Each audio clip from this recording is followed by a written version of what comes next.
بسم اللہ الرحمن الرحیم۔ نبیلہ وائس سینٹر میں دل کی گہرائیوں سے خوش آمدید اور پیار بھرا السلام علیکم۔ امید کرتی ہوں آپ سب دوست خیریت سے ہوں گے۔ اللہ پاک آپ کی تمام جائز خواہشات کو پورا فرمائے، آمین۔ آج کی ہماری کہانی ہے، ایک بادشاہ تھا، اس کی 4 لڑکیاں تھیں، بہت خوبصورت، شریف، نیک دل اور ہمدرد۔ ان میں سے 3 کی تو شادی ہو چکی تھی، مگر چھوٹی شہزادی نیلوفر اپنی تینوں بہنوں سے زیادہ حسین اور سمجھدار تھی۔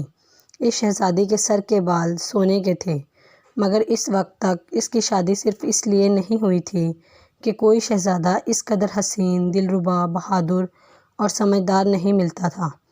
اس شہزادی کو اس کے والدین بھی بہت چاہتے تھے، اس لیے ان کی خواہش تھی کہ اس کی شادی کسی اچھے شہزادے سے ہو جائے۔ اس کی بہت سی سہیلیاں تھیں جو اس کے ساتھ کھیلا کرتی تھیں۔ ایک دن یہ اپنی سہیلیوں کے ساتھ کھیلتے کھیلتے شاہی باغ کے پاس جو ندی تھی اس پر جا پہنچی۔ جب اس کی سہیلیوں نے دیکھا کہ صاف شفاف پانی چاندی کی طرح بہہ رہا ہے تو ان کا دل چاہا کہ وہ اس پانی میں نہائیں۔ چنانچہ انہوں نے شہزادی کو بھی مجبور کیا۔ وہ اپنی سہیلیوں کے کہنے سے مجبور ہو گئی اور ندی میں نہانے کو تیار ہو گئی۔ سب نہانے لگیں تو شہزادی کے 2-4 بال ندی میں گر گئے۔ یہ ندی سے محل میں واپس آ گئیں۔ شہزادی کے بال بہتے بہتے دوسرے بادشاہ کی سلطنت میں ایک چٹان سے رک کر رہ گئے۔ جنگل میں اس بادشاہ کا لڑکا ایک دن اتفاق سے شکار کھیلنے آیا ہوا تھا۔ سپہر کے قریب یہ اور اس کے دوست ندی پر پانی پینے کے لیے آئے تھے۔ پانی پیتے پیتے ایک دوست نے دیکھا کہ کوئی چیز سونے کی طرح چمک رہی ہے۔ اس نے آگے بڑھ کر دیکھا تو سونے کے 4 بال آپس میں الجھے ہوئے ایک چٹان سے رکے ہوئے پڑے ہیں۔ اس نے جلدی سے ان بالوں کو اٹھا لیا اور شہزادے کے پاس لایا۔ شہزادے کو سونے کے بال دیکھ کر بڑی حیرت ہوئی۔ یہ ان بالوں کو لے کر گھر آ گیا اور چپ چاپ اپنے کمرے میں چلا گیا۔ ملکہ نے شہزادے سے کھانا کھانے کو کہا تو اس نے کھانا کھانے سے انکار کر دیا، مگر جب صبح شہزادے نے ناشتہ کرنے اور چائے پینے سے بھی انکار کر دیا تو ملکہ کو بہت فکر ہوئی اور اس نے بادشاہ سے کہا کہ شہزادہ کچھ چپ چاپ سا ہے، جب سے شکار سے واپس آیا ہے نہ کچھ کھایا ہے نہ کچھ پیا ہے۔ ایسا معلوم ہوتا ہے کہ اسے کوئی فکر ہے، مگر وہ کسی سے کہنا نہیں چاہتا۔ یہ سن کر بادشاہ نے وزیر کے لڑکے کو بلایا اور کہا کہ تم شہزادے سے اس کی اداسی کا سبب دریافت کرو۔ وزیر زادہ شہزادے کے پاس گیا اور پوچھا کہ آخر آپ نے کل سے کھانا کیوں نہیں کھایا؟ آپ کیوں چپ چاپ ہیں؟ پہلے تو شہزادہ ٹالتا رہا، مگر جب وزیر زادے نے بہت زور دیا تو شہزادے نے کہا کہ میں سونے کے بال جس لڑکی کے ہیں اس سے شادی کرنا چاہتا ہوں۔ وزیر زادے نے کہا یہ کون سی مشکل بات ہے، میں ابھی بادشاہ سلامت سے عرض کرتا ہوں۔ وزیر زادہ بادشاہ سلامت کے پاس چلا گیا اور کہا کہ کل جب ہم شکار کھیل کر آ رہے تھے اور شیریں ندی پر پانی پینے پہنچے تو وہاں ان کو یہ لڑکی کے 4 سونے کے بال ملے۔ اس نے وہ بال شہزادے کو دکھائے۔ اب شہزادہ صاحب چاہتے ہیں کہ اس سونے کے بالوں والی لڑکی سے اس کی شادی ہو جائے۔ بادشاہ نے یہ سن کر شہزادے کو بلایا اور کہا کہ تم کھانا کھا لو، میں ابھی لوگوں کو حکم دیتا ہوں کہ سونے کے بالوں والی لڑکی کی تلاش کریں۔ چنانچہ بادشاہ نے کوتوال کو حکم دیا کہ وہ سونے کے بالوں والی لڑکی کو تلاش کرائے۔ یہ سن کر کوتوال نے چاروں طرف سپاہی روانہ کر دیے۔ اسی طرح سے 1 ہفتہ گزر گیا، مگر سونے کے بالوں والی لڑکی کا کوئی پتہ نہ چلا۔ جب یہ خبر شہزادے کو معلوم ہوئی تو وہ بیمار رہنے لگا۔ شہزادے کی بیماری سے بادشاہ بہت فکر مند ہوا اور اس نے اعلان کرا دیا کہ جو کوئی سونے کی بالوں والی لڑکی کو تلاش کرے گا یا اس کا پتہ چلائے گا اسے بہت سا انعام دیا جائے گا۔ یہ سن کر سلطنت کے بہت سے آدمی اس بات کا پتہ چلانے کے لیے روانہ ہوئے، مگر اس کا پتہ نہ چلا۔ ادھر شہزادے کی بیماری بڑھتی جا رہی تھی۔ آخر ایک روز بادشاہ نے پریشان ہو کر وزیر سے کہا کہ اگر 1 مہینے کے اندر سونے کی بالوں والی لڑکی کا پتہ نہ چلا تو میں تم کو قتل کروا دوں گا۔ یہ بات سن کر جب وزیر اپنے گھر آیا اور گھر والوں سے کہا کہ اب میری موت کے دن نزدیک آ گئے ہیں، بادشاہ نے یہ حکم دیا ہے۔ وزیر زادہ اپنے باپ کی پریشانی کا علم ہوا تو اس نے اپنے باپ سے کہا آپ بے فکر رہیے، میں اس لڑکی کا انشاءاللہ جلد ہی پتہ چلاؤں گا۔ دوسرے دن وزیر زادے نے ایک چوڑی والے کا بھیس بدلا اور ندی کے کنارے کنارے چلنا شروع کیا۔ آس پاس جو بھی اسے گاؤں ملتے وہ ان میں جاتا اور چوڑیاں بیچتا اور چوڑیاں لے لو کی صدائیں لگاتا۔ باہر لڑکیاں نکل آتی، یہ چوڑیاں بھی بیچ رہا تھا اور ہر لڑکی کے بال بھی دیکھ رہا تھا۔ اس کو نکلے ہوئے 20 دن گزر گئے، مگر بیچارہ بہت غمگین ہوا کہ اب میرے باپ کو بے گناہ قتل کر دیا جائے گا۔ وہ جلدی اس نے سفر کرنا شروع کیا۔ آخر کار وہ شہزادی نیلوفر کے شہر میں پہنچ گیا۔ یہاں بھی اس نے چوڑیاں فروخت کی، مگر کوئی پتہ نہ چلا۔ ایک دن وہ چوڑیاں بیچ رہا تھا تو وہ ہر لڑکی سے یہ ضرور کہتا تھا کہ ہمارے ملک میں ایک لڑکی کے سونے کے بال ہیں، بھلا تمہارے یہاں بھی کسی کے سونے کے بال ہیں؟ کوئی لڑکی جواب دیتی کہ نہیں، یا ہمیں معلوم نہیں، یہ کہہ کر ٹال دیتی۔ جبکہ مہینہ پورا ہونے میں باقی 4 دن رہ گئے تھے، اس کو بادشاہ کے خزانچی کی لڑکی نے چوڑیاں پہننے کے لیے بلایا۔ جب وہ اس لڑکی کو چوڑیاں پہنا چکا تو اس نے یہی بات اس سے بھی کہی کہ میرے ملک میں تو ایک لڑکی کے سونے کے بال ہیں، کیا تمہارے ہاں بھی کسی لڑکی کے سونے کے بال ہیں؟ لڑکی نے چونکہ شہزادی کو دیکھ رکھا تھا اور وہ اس کی سہیلی تھی، اس لیے اس نے جواب دیا کہ ہاں، ہماری چھوٹی شہزادی نیلوفر کے بال سونے کے ہیں۔ وزیر زادہ یہ جواب سن کر بہت خوش ہوا، مگر اس نے کہا کہ غلط، بالکل غلط، شہزادی کے بال سنہرے ہوں گے، سونے کے نہیں ہو سکتے، تم غلط کہہ رہی ہو۔ خزانچی کی لڑکی نے غصہ کھا کر کہا، کیا میں جھوٹ بول رہی ہوں یا اور نہیں تو کیا؟ اس کے پر خزانچی کی لڑکی کو اور بھی غصہ آیا اور اس نے کہا کہ اگر میں نے تم کو شہزادی کے سونے کے بال لا کر دکھا دیے تو وزیر زادے نے جلدی سے کہا، میں تم کو یہ سب قیمتی چوڑیاں مفت میں دے دوں گا، لیکن اگر شہزادی کے بال سونے کے نہ ہوئے تو تم کو مجھ سے شادی کرنا پڑے گی۔ خزانچی کی لڑکی نے شرط منظور کر لی۔ وزیر زادہ چلا آیا۔ یہ لڑکی شام کو شہزادی کے پاس گئی اور باتیں کرتے کرتے شہزادی کا ایک بال چپکے سے توڑ لیا اور تھوڑی دیر کے بعد شہزادی سے رخصت ہو کر گھر آ گئی۔ جب دوسرے روز وزیر زادہ چوڑیاں بیچتا بیچتا اس کے گھر کے پاس سے گزرا تو اس نے اس کو بلوایا اور شہزادی کا سونے کے بال اس کو دے دیا اور کہا، یہ لو دیکھو، اب تو یقین آیا۔ وزیر زادے نے مسکرا کر کہا کہ واقعی تم سچ کہتی تھی، اس لیے یہ سب چوڑیاں تمہاری ہیں۔ خزانچی کی لڑکی اندر چوڑیاں رکھنے گئی اور وزیر زادہ فوراً وہاں سے اٹھ کر ایک سرائے میں آیا اور ایک گھوڑے والے کو بلا کر اس کا گھوڑا خریدا اور اپنے ملک کی طرف روانہ ہو گیا، کیونکہ مہینہ پورا ہونے میں صرف 2 دن باقی تھے اور اس کا شہر یہاں سے بہت دور تھا۔ وزیر زادہ دن رات گھوڑا دوڑاتا رہا، مگر شہر کافی دور تھا۔ ادھر مہینہ پورا ہو گیا اور بادشاہ نے وزیر کو بلا کر پوچھا کہ تم نے سونے کی بالوں والی لڑکی کا پتہ چلایا یا نہیں؟ بیچارے وزیر نے بتایا کہ وزیر زادہ خود اس کی تلاش میں گیا ہے۔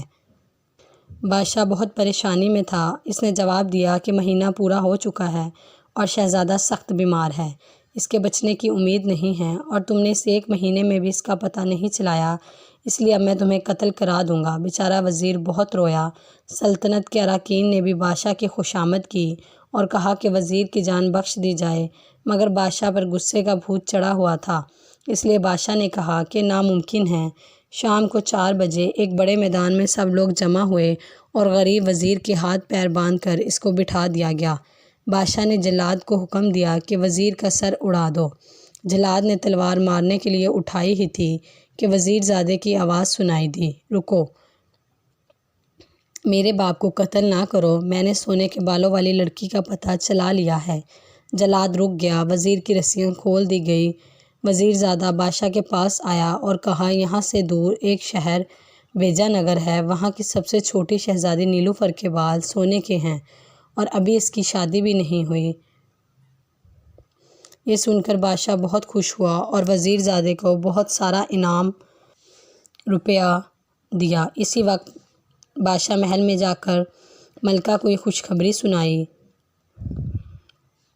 جب یہ خبر شہزادے تک پہنچی تو اس کی بیماری اتنی رہ گئی۔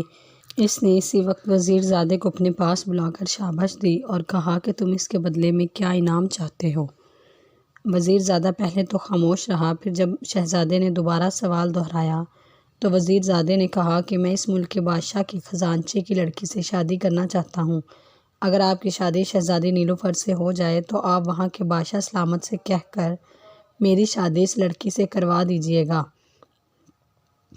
پھر وزیر کے گھر میں خوب خوشیاں منائی گئیں اور وزیر اپنے لڑکے کی بہادری عقل مندی سے بہت خوش ہوا۔ چند روز کے بعد جب شہزادہ بالکل تندرست ہو گیا تو اس کے ابا نے بہت سے ہیرے جواہرات کشتیوں میں بھر کر ایک قاصد شہزادی نیلوفر کے والد کے پاس بھیجا اور خط لکھا کہ وہ شہزادی نیلوفر کی شادی اس کے لڑکے سے کر دیں۔ 5 دن کا سفر طے کرتے ہوئے قاصد اور اس کے ساتھی شہزادی نیلوفر کے شہر میں جا پہنچے اور ایک دن آرام کرنے کے بعد بادشاہ کے دربار میں پہنچے۔ تمام تحفے بادشاہ کی خدمت میں پیش کر دیے اور وہ خط دیا جس میں شہزادی کے لیے شادی کا پیغام تھا۔ بادشاہ نے جواب دیا کہ آپ لوگ ایک ہفتہ ٹھہریے، میں اس پر غور کر کے جواب دوں گا۔ قاصد اور اس کے ساتھی شاہی مہمان خانے میں ٹھہرا دیے گئے۔ بادشاہ نے ملکہ کو خط دکھایا۔ ملکہ نے جواب دیا کہ میری رائے میں شہزادی سے شادی کرنے میں کوئی حرج نہیں، مگر اس سے بھی اگر پوچھ لیا جائے تو اچھا ہے۔ بادشاہ نے یہ سن کر کہا کہ اچھا، پوچھ لو۔ چنانچہ 2-3 دن کے بعد ملکہ نے شہزادی کی سہیلیوں سے کہا کہ وہ شہزادی سے شادی کے بارے میں پوچھیں۔ سہیلیوں نے اسے اسی دن شہزادی کو یہ سب قصہ سنایا اور اس کی رائے پوچھی۔ نیک اور اچھی شہزادی نے جواب دیا کہ مجھے یہ شادی منظور ہے، مگر میں شہزادے کی عقل کا امتحان لینا چاہتی ہوں۔ میں اس سے 3 سوال کروں گی، اگر وہ اس میں کامیاب ہو گیا تو پھر بڑی خوشی سے شادی کرنے کو تیار ہو جاؤں گی۔ اگر وہ ان شرطوں کو پورا نہ کر سکا تو اس کا مطلب یہ ہوگا کہ وہ بہت بے وقوف ہے اور پھر میں ایسے بے وقوف آدمی سے شادی نہیں کروں گی۔ سہیلیوں نے یہ سب باتیں آ کر ملکہ سے کہیں۔ ملکہ نے اسی وقت آ کر بادشاہ کو یہ سب واقعہ سنایا۔ بادشاہ نے یہ سن کر کہا کہ یہ سب باتیں جو شہزادی نے کہی ہیں ٹھیک ہیں اور میں بھی یہی لکھ کر بھیج دیتا ہوں۔ چنانچہ خط میں لکھ دیا گیا کہ شہزادے سے شادی اس شرط پر منظور ہے کہ شہزادہ شہزادی کے 3 سوالوں کا جواب دے تاکہ شہزادے کی عقل کا امتحان ہو جائے۔ اگر شہزادے نے جوابات درست دیے تو پھر اس شادی میں کوئی حرج نہ ہوگا، لیکن شہزادی کے سوالات کے جواب اگر شہزادہ نہ دے سکا تو پھر یہ شادی نہیں ہوگی۔ پھر قاصد وہ خط لے کر روانہ ہو گیا اور 1 ہفتے کے بعد بادشاہ کی خدمت میں پہنچ کر خط بادشاہ کو پیش کر دیا۔ بادشاہ خط پڑھ کر بہت خوش ہوا اور وزیر زادے کو بلا کر خط سنایا اور کہا کہ شہزادے کو اس خط کا مضمون سنا دو۔ اگر وہ یہ شرط پوری کرنے کو تیار ہے تو میں سب کو تیاری کا حکم دوں، مگر کہیں ایسا نہ ہو کہ شرط شہزادہ ہار جائے تو مجھے مفت میں شرمندہ ہونا پڑے گا۔ وزیر زادے نے یہ تمام باتیں شہزادے کو سنائیں۔ شہزادہ یہ سن کر سوچ میں پڑ گیا۔ وزیر زادے نے جو شہزادے کو فکر مند دیکھا تو کہا، شہزادے صاحب، آپ ہمت نہ ہاریے اور چلنے کی تیاری کیجیے۔ اگر شہزادی آپ سے کوئی مشکل سوال کرے تو آپ 1 دن کی مہلت سوچنے کے لیے مانگ لیجیے گا اور میں آپ کو سوچ کر بتا دوں گا۔ شہزادہ وزیر زادے کی یہ باتیں سن کر بہت خوش ہوا اور اس کا بہت شکریہ ادا کیا۔ چنانچہ وزیر زادے نے بادشاہ سے آ کر کہہ دیا کہ شہزادے صاحب چلنے کے لیے تیار ہیں اور کہتے ہیں کہ اگر اللہ نے چاہا تو ہم وہاں سے کامیاب لوٹیں گے۔ بادشاہ نے یہ جواب سن کر تیاریوں کا حکم دے دیا اور قاصد کو اسی وقت روانہ کر دیا کہ وہ ان کے پہنچنے کی اطلاع وہاں کے بادشاہ کو دے دیں۔ 4 دن کے بعد ایک بڑی سی فوج کے ساتھ بادشاہ سلطنت کے بڑے بڑے لوگ شہزادے کے دوست وزیر زادہ اور شہزادی نیلوفر کے شہر کی طرف روانہ ہوئے۔ یہ لوگ آرام سے سفر کرتے ہوئے 12ویں دن شہزادی کے شہر میں پہنچ گئے۔ کیونکہ قاصدوں نے ان کے آنے کی اطلاع کر دی تھی، اس لیے اس ملک کے بادشاہ نے بڑی شان و شوکت سے ان کا استقبال کیا اور ان لوگوں کو بہت آرام سے ٹھہرایا۔ 2 دن کے بعد بادشاہ نے شہزادی سے کہا، اب تم اپنی شرط شہزادے کو بتاؤ۔ شہزادی نے جواب دیا کہ آپ آج دربار بھریے، میں اس دربار میں شہزادے سے آج پہلا سوال کروں گی۔ چنانچہ شام کو دربار بھر گیا اور ایک خیمے کے پیچھے شہزادی اپنی سہیلیوں کے ساتھ بیٹھ گئی۔ اس کے سامنے کرسیوں پر دونوں سلطنتوں کے بڑے بڑے لوگ بیٹھ گئے۔ بیچ میں شہزادہ ایک قیمتی تخت پر ٹھاٹھ سے آ کر بیٹھ گیا۔ اس تخت کے قریب شہزادے کے دوستوں کی کرسیاں بچھائی گئیں۔ شہزادی کی ایک سہیلی نے باہر آ کر پہلے سب کو سلام کیا اور پھر شہزادے سے مخاطب ہو کر کہا، ہماری عقل مند شہزادی عقل مند شہزادے سے پوچھتی ہے کہ وہ اس کا جواب دیں کہ عقل کیا کھاتی ہے۔ یہ سوال سن کر سارے دربار میں سناٹا چھا گیا اور شہزادہ پریشان ہو گیا اور سوچنے لگا کہ اس کو کچھ سمجھ نہ آیا تو اس نے وزیر زادے کی طرف دیکھا۔ وزیر زادے نے آنکھوں سے اشارہ کیا شہزادے نے اشارہ سمجھ کر ذرا بلند آواز سے کہا کہ اے سہیلی، تم اپنی عقل مند شہزادی سے کہہ دو کہ ان کا سوال بہت زبردست ہے اور اس کے سوچنے کے لیے وہ مجھے 1 دن کی مہلت دیں۔ پھر وہاں سے واپس آ کر کہا کہ ہماری عقل مند شہزادی دلیر بہادر شہزادے کو کل اسی وقت تک سوچنے کی مہلت دیتی ہے۔ یہ سن کر بادشاہ نے دربار برخاست کر دیا اور سب لوگ اپنے اپنے گھر چلے گئے۔ مہمان خانے میں آ کر بادشاہ، شہزادہ اور دوسرے لوگ سوچنے لگے۔ شہزادے نے وزیر زادے سے کہا کہ بتاؤ اس کا کیا جواب دوں۔ وزیر زادہ خود فکر مند ہو رہا تھا۔ اس نے کہا کہ میں سوچ رہا ہوں، ابھی جواب سمجھ میں نہیں آیا۔ رات اسی فکر میں گزر گئی مگر کسی کی سمجھ میں کوئی بات نہیں آئی۔ سورج نکل آیا، سب نے ناشتہ کیا اور پھر سوچنے لگے کہ جواب دینے کا وقت آ گیا ہے، مگر اس کا جواب کسی کی سمجھ میں نہیں آیا۔ پھر یہ چائے پی کر یہ لوگ ابھی بیٹھے ہی تھے کہ اس بادشاہ کے ہاں سے اطلاع آئی کہ دربار بھر گیا ہے اور آپ لوگوں کا انتظار ہو رہا ہے۔ بادشاہ اور اس کے درباری دربار میں جانے کو اٹھے۔ شہزادہ بھی غم کے مارے بڑی مشکل سے اٹھا اور وزیر زادے کو تلاش کرایا تو معلوم ہوا کہ وہ کمرے میں بیٹھا ہوا ہے۔ شہزادہ اسے لینے کے لیے گیا اور جا کر دیکھا تو وزیر زادے کے آنسو بہہ رہے ہیں۔ شہزادے نے افسوس سے پوچھا کہ وزیر زادے، تم کیوں میری وجہ سے غمگین ہو رہے ہو؟ وزیر زادے نے اتنا سنا تو دوڑ کر شہزادے سے لپٹ گیا اور مسکرانے لگا۔ شہزادے نے کہا، تم کو خوشی کس بات کی ہوئی؟ وزیر زادے نے چپکے سے شہزادے کے کان میں کچھ کہا اور جب شہزادے نے یہ سنا تو دونوں ہنستے ہوئے باہر آئے۔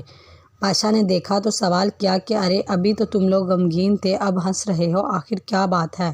شہزادے نے بادشاہ کے کان کے پاس جا کر دھیرے سے کچھ کہا۔ یہ سن کر بادشاہ بھی خوش ہو گیا اور ہنسی خوشی دربار میں یہ لوگ پہنچ گئے۔ جیسے ہی شہزادہ تخت پر جا کر بیٹھا، شہزادی کی سہیلی نے آ کر کہا، اے شہزادے، ہماری عقل مند شہزادی پوچھتی ہے کہ عقل کھاتی کیا ہے؟ شہزادے نے مسکرا کر جواب دیا کہ اے شہزادی کی سہیلی، تم اپنی عقل مند شہزادی سے کہہ دو کہ عقل غم کھاتی ہے۔ یہ جواب سن کر سارا دربار تالیوں سے گونج اٹھا۔ سب نے خوش ہو کر شہزادہ زندہ باد کا نعرہ لگایا۔ تھوڑی دیر کے بعد پھر شہزادی کی سہیلی نے آ کر کہا، اے اچھے، بہادر اور عقل مند شہزادے، ہماری نیک دل شہزادی پوچھتی ہے کہ یہ بتائیے عقل پیتی کیا ہے؟ شہزادی کا دوسرا سوال سن کر سب عقل مند لوگ گھبرا گئے اور سارے درباری شہزادی کے اس سوال کو سن کر تعجب کرنے لگے۔ شہزادے نے پہلے روز کی طرح آج بھی 1 دن کی مہلت مانگی اور دربار برخاست ہو گیا۔ یہ سوال اس قدر ٹیڑھا اور مشکل تھا کہ سب لوگ گھبرا رہے تھے اور آج تو وزیر زادہ بھی پریشان تھا۔ سب لوگوں نے الگ الگ جوابات سوچے۔ کوئی کہتا ہے عقل آنسو پیتی ہے، کسی کی رائے تھی عقل خون پیتی ہے، بعض کچھ کہہ رہے تھے کہ عقل۔ اسی رائے میں 24 گھنٹے گزر گئے اور دربار جانے کا وقت آ گیا۔ کچھ دیر کے بعد آدمی بلانے آیا اور یہ سب رنجیدہ اور خاموش دربار کی طرف روانہ ہوئے۔ راستے میں بادشاہ کو غصہ آ گیا اور اس نے بڑے غصے سے کہا کہ میں پہلے ہی کہتا تھا کہ نہ چلو، مگر یہ ضدی شہزادہ نہ مانا اور آج مجھے اور میرے سب درباریوں کو اس کی وجہ سے شرمندگی اٹھانا پڑے گی۔ وزیر زادہ خاموشی سے پیچھے چل رہا تھا۔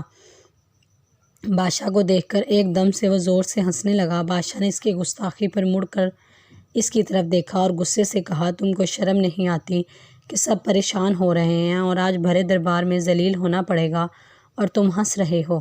وزیر زادے نے بڑے ادب سے بادشاہ کے کان میں جھک کر کچھ کہا اور پھر کہنے لگا، بادشاہ سلامت، میں تو اسی لیے آپ کے غصے پر ہنس رہا ہوں۔ بادشاہ بھی مسکرانے لگا۔ پھر وزیر زادے نے شہزادے کو بلایا اور چپکے سے اس سے کچھ کہہ دیا۔ معلوم نہیں ایسی کیا بات کہی کہ شہزادہ بھی بے اختیار ہنسنے لگا۔ جب دربار میں پہنچے تو شہزادی کی سہیلی نے کل کی طرح آ کر پھر شہزادے سے پوچھا کہ اے اچھے عقل مند شہزادے، ہماری عقل مند شہزادی پوچھتی ہے کہ عقل پیتی کیا ہے؟ شہزادے نے جواب دیا کہ اچھی عقل مند شہزادی کی اچھی سہیلی، جاؤ اور شہزادی سے کہہ دو کہ یہ تو بہت آسان سوال ہے، عقل غصہ پیتی ہے۔ شہزادے کا اتنا کہنا تھا کہ دونوں سلطنتوں کے لوگ خوشی سے اچھل پڑے اور زور زور سے واہ واہ کہنے لگے۔ تھوڑی دیر بعد شہزادی خود برقع اوڑھ کر باہر آئی اور شہزادے سے کہا کہ آپ نے میرے دونوں سوالوں کے ٹھیک ٹھاک جواب دیے ہیں، اب آخری شرط یہ ہے کہ ایک شیر پنجرے میں مردہ بند ہے، پنجرہ کھولے بغیر، کوئی چیز توڑے بغیر اس مردہ شیر کو پنجرے میں سے نکال دیجیے۔ یہ سب لوگ بے حد گھبرائے اور شہزادے نے 1 دن کی مہلت مانگی اور دربار برخاست ہو گیا۔ سب لوگ اپنے اپنے گھروں کو روانہ ہو گئے۔ شہزادہ اپنے مقام پر آیا تو اس نے وزیر زادے سے کہا، اب کیا ہوگا؟ وزیر زادے نے کہا، یہ تو میری بھی سمجھ میں نہیں آ رہا، مگر آپ فکر نہ کریں، میں سوچوں گا۔ دوسرے دن وزیر زادے نے پھر چوڑی والے کا بھیس بدلا اور خزانچی کے مکان پر پہنچا۔ خزانچی کی لڑکی نے جو اس کی آواز سنی تو اسے بلا لیا اور یہ اندر پہنچا تو خزانچی کی لڑکی نے کہا، تم چوڑی والے کے بھیس میں شہزادے کے کوئی ساتھی معلوم ہوتے ہو؟ پہلے بھی تم مجھے دھوکہ دے کر شہزادی کا پتہ چلا کر گئے تھے، بتاؤ تم کون ہو؟ اے اچھی اور نیک لڑکی، میں شہزادے کا دوست ہوں اور شہزادے کے ملک کے وزیر کا لڑکا ہوں۔ خزانچی کی لڑکی نے کہا، اب تک تو تمہارا دوست شہزادہ جیت رہا ہے مگر آج وہ نہیں جیت سکتا۔